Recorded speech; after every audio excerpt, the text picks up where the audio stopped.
The old cabin creaked and groaned as another gust of wind battered its weathered walls. I huddled closer to the fireplace, wrapping my blanket tighter around my shoulders. This was supposed to be a relaxing weekend getaway, a chance to clear my head and finish my novel.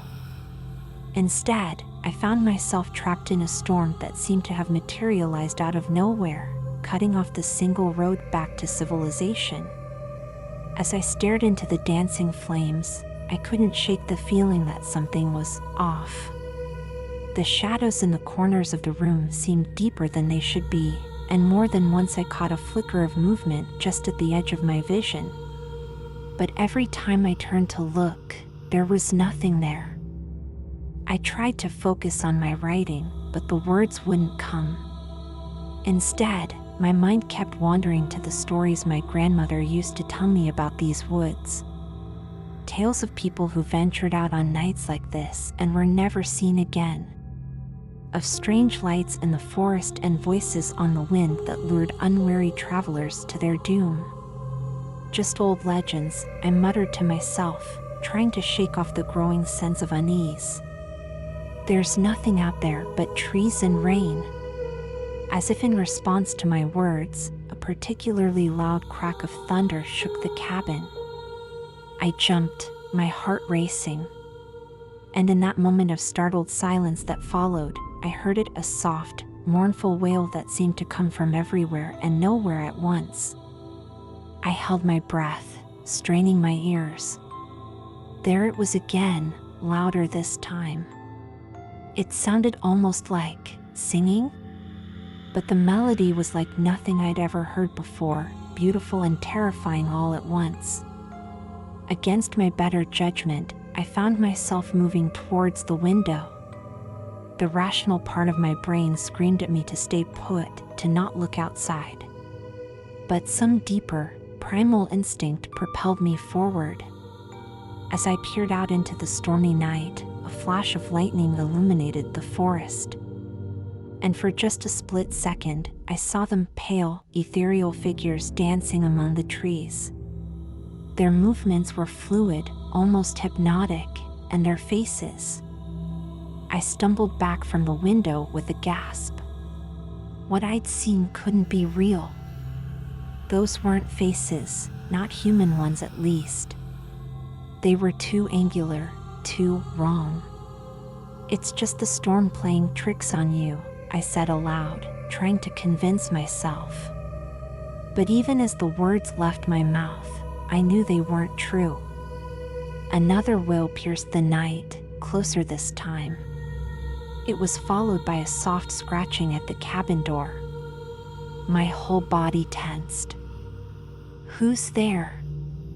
I called out, hating how my voice shook.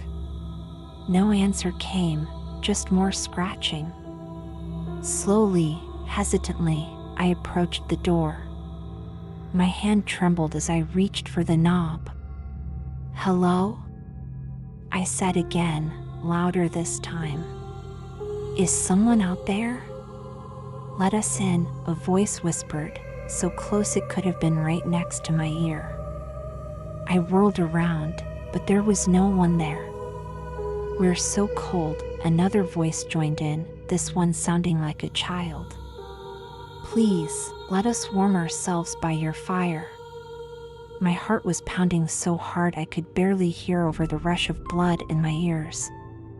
Every instinct screamed at me to run, to hide, to do anything but open that door. But some strange compulsion had taken hold of me. Almost against my will, I found my hand turning the knob. The door swung open with a creak that seemed to echo through the entire forest. At first, I saw nothing but darkness and swirling rain. Then, slowly, forms began to take shape in the gloom. They were beautiful and terrible, these creatures on my doorstep.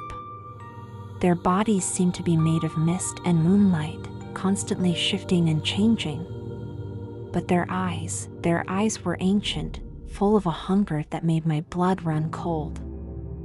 "Thank you," they said in unison, their voices a symphony of whispers. We've been waiting so long for someone to invite us in. Before I could react, they surged forward, flowing around me like water. I felt a bone-deep chill as they passed, as if all the warmth had been sucked out of the world. I slammed the door shut, but it was too late. They were already inside. "What are you?" I managed to choke out, pressing my back against the door. One of the creatures turned to me, its form solidifying into something almost human. Almost, but not quite. "We are the Forgotten," it said, its voice like rustling leaves. "Those who were left behind when the veil between worlds grew thick. And now, thanks to you, we can finally return." "Return?" I repeated, a growing sense of dread settling in the pit of my stomach. "Return where?" The creature's mouth stretched into what might have been a smile on a human face. On its features, it was nothing short of terrifying. "To the world of the living, of course. It's been so long since we've felt warmth, since we've known the joy of mortal pleasures. And you, dear one, will be our gateway." I shook my head, trying to clear it of the fog that seemed to be settling over my thoughts. "No," I said, surprised by the strength in my voice. "I won't let you."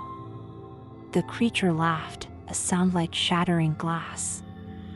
"Oh, but you already have. The moment you opened that door, you forged a connection between our worlds. And now, well, now the fun begins." As if on cue, the other entities began to spread out through the cabin. I watched in horror as they passed through walls and furniture as if they were made of smoke. Wherever they touched, frost bloomed and shadows deepened. I had to do something, had to find a way to stop this. But what could one person do against creatures that seemed to defy the very laws of nature? My grandmother's stories came back to me then. She had always said that in the oldest, deepest parts of the forest, magic still lingered. That those who knew how to listen could hear the whispers of the trees, could tap into powers long forgotten by the modern world. It was a long shot, but it was all I had. I closed my eyes, trying to block out the chaos around me.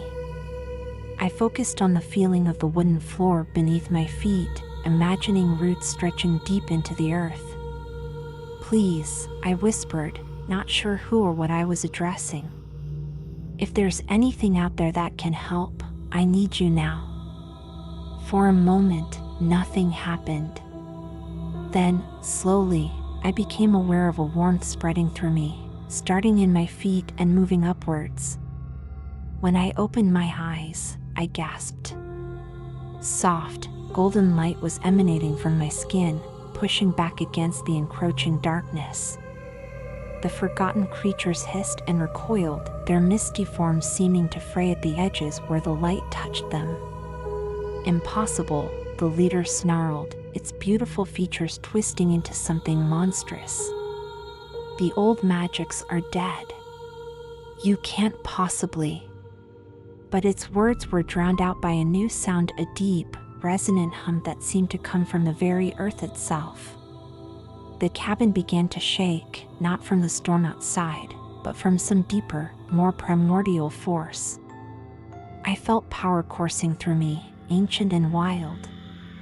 Words I didn't understand spilled from my lips, each syllable burning like fire and ice.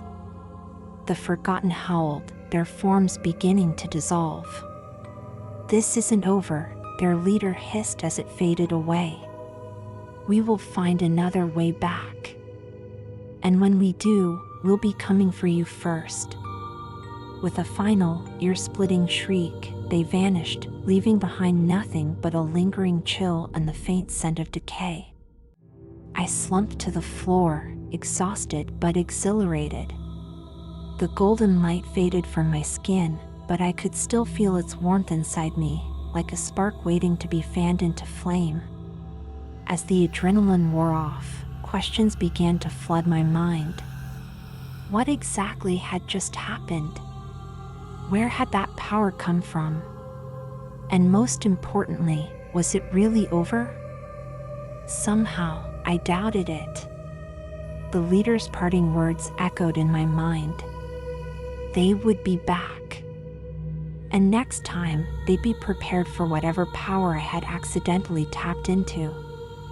I looked around the cabin, at the frost slowly melting from the walls and the shadows retreating to their normal corners. I couldn't stay here, that much was clear. But where could I go? Who would believe me if I told them what had happened? As if in answer to my unspoken questions, I noticed a book on the shelf that I could have sworn wasn't there before. Its spine was unmarked, but as I approached, I felt a strange pull towards it, as if it were calling out to me. With trembling hands, I pulled it from the shelf. As soon as my fingers touched the cover, it fell open, revealing pages covered in strange symbols and diagrams.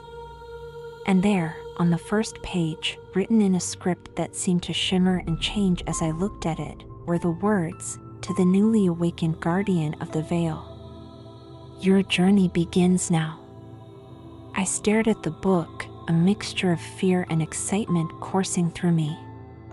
I didn't understand what was happening, didn't know what challenges lay ahead. But I did know one thing: my life would never be the same after this night. As I settled in to read, the storm outside began to subside. But I knew that this was just the calm before a much larger tempest. Whatever forces I had awakened, whatever role I was meant to play in this hidden world of magic and monsters, I had a feeling that my adventures were just beginning. And somewhere out in the darkness, I could have sworn I heard the faint echo of otherworldly laughter, a promise and a challenge all in one. The forgotten were still out there, waiting. And next time, they wouldn't be caught off guard. I took a deep breath, steeling myself for whatever came next. The night was still young, and who knew what other terrors it might hold. But for now, at least, I was safe. And I had a lot of reading to do. As the first rays of dawn crept through the cabin windows, I realized I had spent the entire night poring over the mysterious book. My eyes burned with fatigue, but my mind was racing with newfound knowledge. The tome spoke of ancient battles between light and dark, of guardians chosen to protect the veil between worlds, and of the terrible consequences should that veil ever fully tear. I rubbed my temples, trying to process it all. According to the book, my encounter with the Forgotten had awakened a dormant power within me, a power passed down through generations, lying in wait for the moment it would be needed most. But with that power came a grave responsibility. I was now a guardian of the veil, tasked with preventing further incursions from the realm of nightmares. As I contemplated this unwelcome destiny, a sharp knock at the door made me jump. Heart pounding, I approached cautiously. "Who's there?" I called out, my voice hoarse from lack of sleep. "Park Ranger," a gruff voice replied. "Just checking on folks after that storm last night. You all right in there?" I hesitated, my hand on the doorknob. The book had warned of shapeshifters and tricksters who could mimic human form. How could I be sure this was really a ranger? Taking a deep breath, I cracked the door open, ready to slam it shut at the first sign of danger. To my relief, a middle-aged man in a ranger's uniform stood on the porch, looking concerned. "Everything okay?" he asked, peering past me into the cabin. "We got reports of some strange lights and sounds out this way last night." I forced a smile, acutely aware of the book of arcane knowledge lying open on the table behind me. "Just the storm," I lied. "It got pretty wild, but I'm fine." "Thanks for checking." The ranger nodded, seemingly satisfied. But as he turned to leave, I caught a glimpse of something that made my blood run cold. For just a moment, his shadow on the porch didn't match his shape. Instead, it writhed and twisted, taking on monstrous forms before settling back into a normal human silhouette. I slammed the door shut, my heart racing. The ranger, or whatever it was disguised as a ranger, pounded on the door. "Hey, what's the matter? Open up." I backed away, frantically flipping through the book for anything that might help. The pounding grew louder, the wood of the door starting to splinter. Just as I thought the door would give way, my fingers brushed against a page that seemed to hum with energy. Without thinking, I began to recite the words written there, my voice growing stronger with each syllable. A blinding light filled the cabin, so bright I had to shield my eyes. I heard an inhuman shriek from outside, followed by the sound of something large crashing through the underbrush, moving away from the cabin at incredible speed. When the light faded and I could see again, I rushed to the window.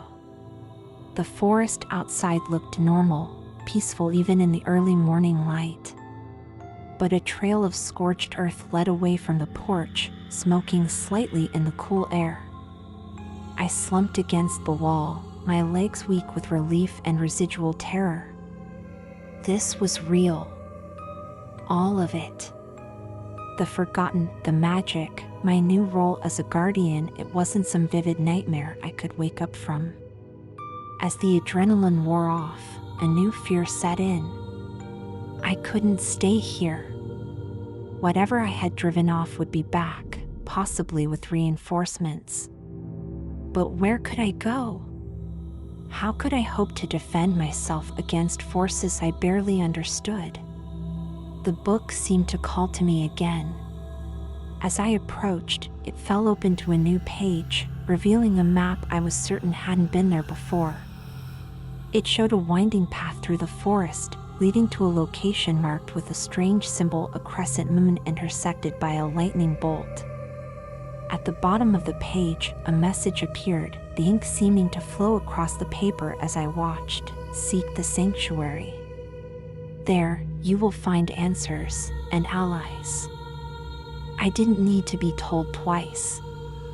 I shoved the book into my backpack along with some hastily gathered supplies. As I headed out the door, I cast one last look at the cabin that had been my refuge and my battleground. Then I plunged into the forest, following the mystical map. The journey was grueling. The path shown on the map didn't seem to correspond to any trail I could see, often leading me through dense underbrush and over treacherous terrain. More than once, I felt eyes watching me from the shadows, heard whispers in a language that made my skin crawl. As night fell, the forest came alive with eerie sounds and flickering lights. Wisps danced between the trees, their glow enticing me to stray from the path. Dark shapes flitted at the edge of my vision, always vanishing when I turned to look. I pressed on, my hand clutching the book like a lifeline. The map assured me I was close, but exhaustion and fear were taking their toll. Just when I thought I couldn't take another step, I stumbled into a moonlit clearing. In the center stood an ancient oak tree, its massive trunk twisted into the shape of a doorway. The symbol from the map, the crescent moon and lightning bolt, was carved above the opening, glowing with a soft blue light. As I approached, the air around the tree seemed to ripple and shift. One moment I saw only gnarled bark and roots, the next a shimmering portal that hurt my eyes to look at directly. Taking a deep breath, I stepped through. The world spun around me, a kaleidoscope of colors and sensations that threatened to overwhelm my senses. When it stopped, I found myself in a vast, circular chamber.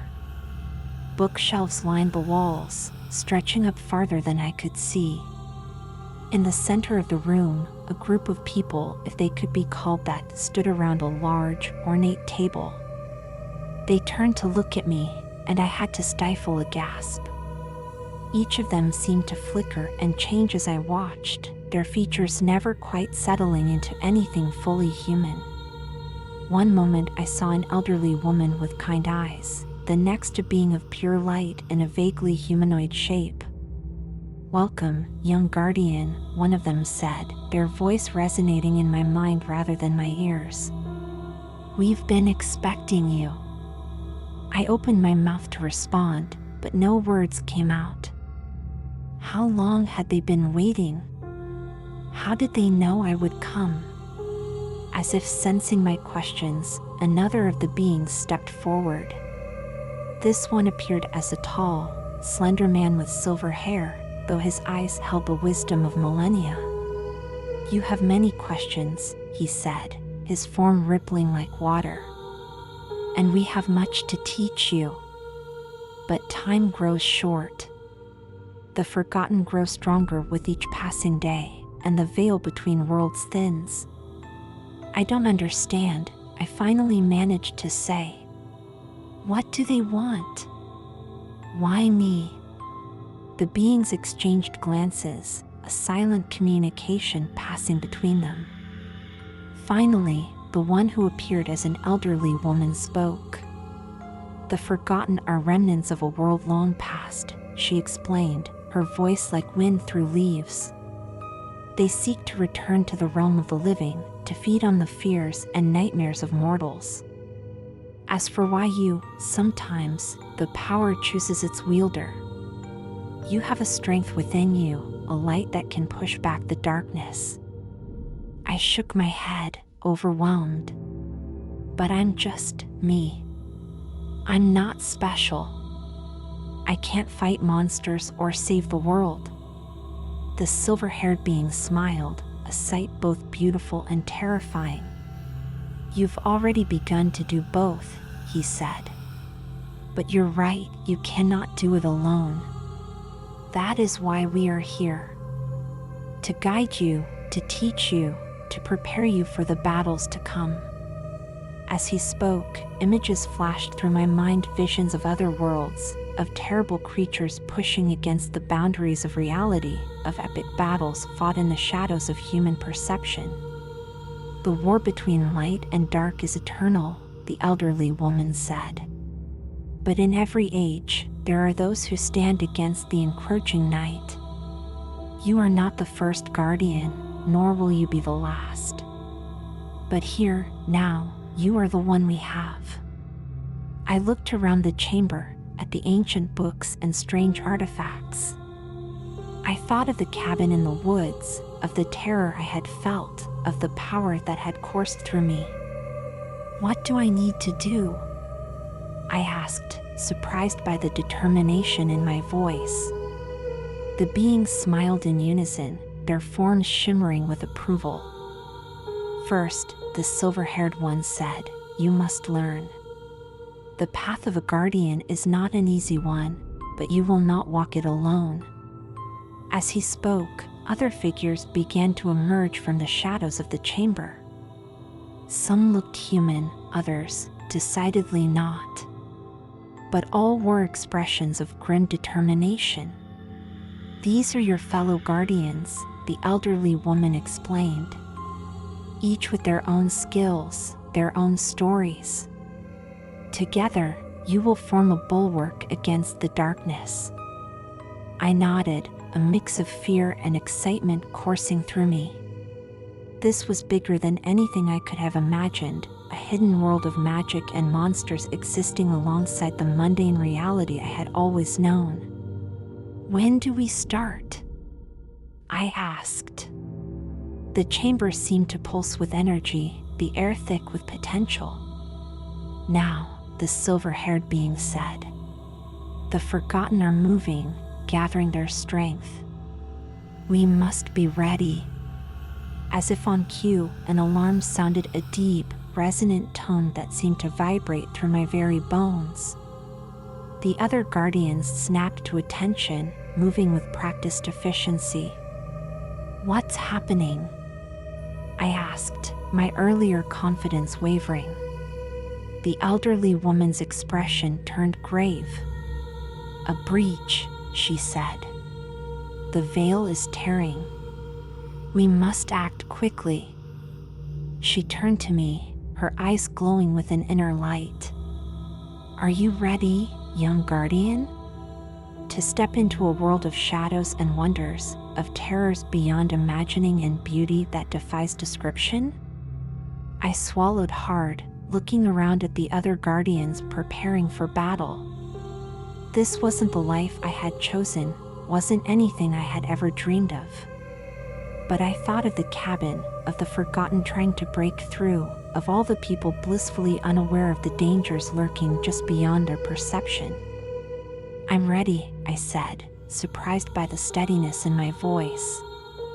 The silver-haired being nodded approvingly. "Then let us go," he said. "The night is dark and full of terrors. But we are the light that pushes back the shadows." As we moved towards a shimmering portal that had appeared in the chamber wall, I couldn't help but feel a thrill of anticipation mixed with my fear. Whatever lay ahead, whatever horrors we might face, I knew one thing for certain: my life would never be the same again. The quiet, ordinary existence I had known was over. In its place, a world of magic and monsters, of ancient battles and cosmic forces. As I stepped through the portal alongside my fellow guardians, I cast one last look at the sanctuary behind us. Then I turned to face whatever lay ahead, ready to embrace my new role as a guardian of the veil. The portal closed behind us, and we plunged into the unknown, ready to face the terrors that awaited. The war against the forgotten had begun, and I was now on the front lines. Little did I know, this was just the beginning of a journey that would take me to the very edges of reality and beyond, challenging everything I thought I knew about the world and myself. But that, as they say, is a story for another time.